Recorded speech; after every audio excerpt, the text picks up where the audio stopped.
नमस्कार, आप देख रहे हैं फिल्मी इंडियन। मैं आपका दोस्त भानु। आज का वीडियो एक्टिंग के भगवान कहे जाने वाले राजेश खन्ना के चाहने वालों के लिए है। तो आइए शुरू करते हैं। स्टारडम को पचा पाना शायद ही किसी के बस की बात हो।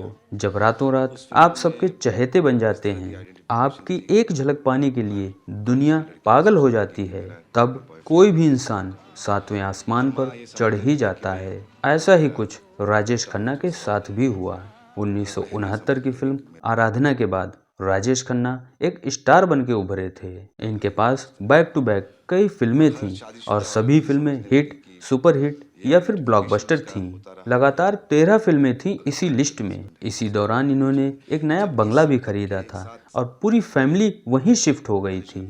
इतनी ऊंचाइयों पर जाने के बाद राजेश खन्ना देर रात पार्टियों में भी शिरकत करने लगे थे। बॉलीवुड के सारे निर्माता निर्देशक हाथ धोकर उनके पीछे पड़े हुए थे।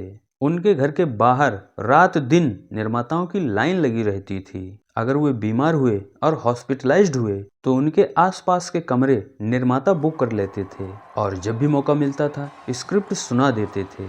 राजेश खन्ना इतना व्यस्त हो चुके थे कि उनके पास अपनी फैमिली के लिए तनिक भी टाइम नहीं था। इसी बात को लेकर उनकी और डिम्पल की कई बार कहासुनी भी हो चुकी थी। झगड़ा बढ़ता ही गया। ऐसा भी सुनने में आया था कि एक दिन राजेश खन्ना ने डिम्पल के ऊपर हाथ भी उठा दिया था। ऐसी खबरें उस दौरान मीडिया में भी थीं। उसके बाद ही डिम्पल राजेश खन्ना को छोड़कर अपनी बेटी ट्विंकल खन्ना को लेकर अपने पापा के पास चली गई थीं। वहां से उन्होंने तलाक के कागज भी भिजवा दिए थे, लेकिन राजेश खन्ना ने कभी भी साइन नहीं किए। बिना तलाक के भी दोनों लोग कई साल तक अलग ही रहे।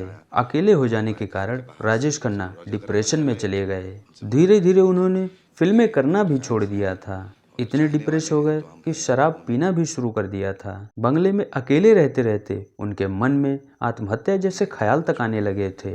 जब ऐसी बातें मीडिया में उठी तब डिम्पल वापस आती हैं। उसके बाद ही राजेश खन्ना का दिमाग कुछ कुछ सही होता है। अब वे फिर से फिल्में करना शुरू कर देते हैं, लेकिन दिल से दोनों लोग कभी भी एक नहीं हुए। आखिर तक राजेश खन्ना अपने आप को अकेला ही समझते रहे। ऐसी ही दिलचस्प बातों के लिए हमारे चैनल से जुड़े रहिए। मिलते हैं नए वीडियो में कुछ नया लेकर। धन्यवाद।